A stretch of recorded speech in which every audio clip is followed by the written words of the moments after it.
Have you ever pushed your gear shifter forward only to be hit with a stubborn shift to park dashboard warning?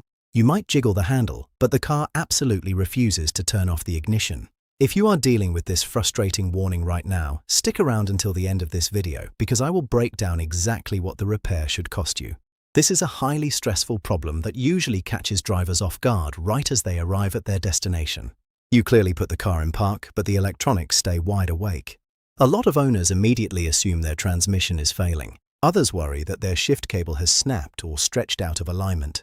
In reality, the problem is entirely electrical, but the consequences are huge. Because the ignition stays on and the accessory systems remain active, your vehicle suffers massive parasitic battery drain. If you do not catch it in time, you will walk out the next morning to a completely dead battery. You will be left stranded with a car that will not start at all. This incredibly common issue appears to affect several models from 2016 through 2019. It heavily targets the Chevrolet Malibu, Blazer, Traverse, Volt, and the GMC Acadia, plus a few others. General Motors actually released Technical Service Bulletin 19NA206 to address this exact fault. The root cause is hidden inside your transmission control assembly, right beneath your center console. There is a tiny microswitch attached to the side of the shifter base. Over time, the contacts inside this switch degrade and fail to make a strong electrical connection. When that switch fails, it cannot pull the signal voltage low enough for the body control module. Your car's computer physically needs to see that voltage drop to verify the vehicle is safely in park. Without that proper signal, the computer essentially thinks the car is still in gear. It keeps the vehicle powered up to prevent you from being locked out of the steering column. For years, shops and even dealerships would replace the entire shifter assembly to fix this. That was a massive, unnecessarily expensive mechanical repair.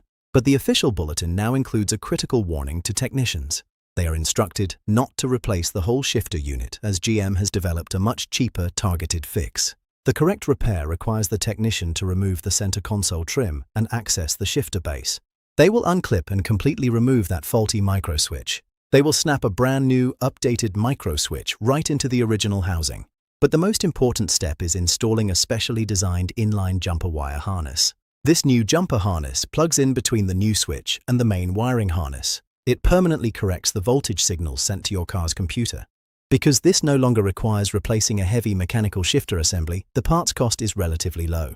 The repair kit is essentially just a specialized switch and a short wire jumper.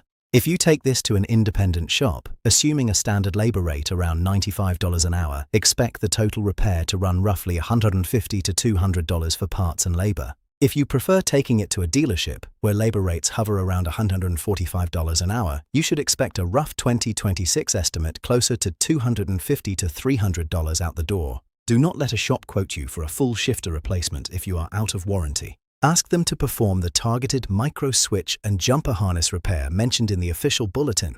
Have you been battling this annoying shift to park message in your own driveway? Let me know what you drive and how you handled it down in the comments. If this video helped you save some money, please hit that like button and subscribe to the channel for more straight-to-the-point automotive guides.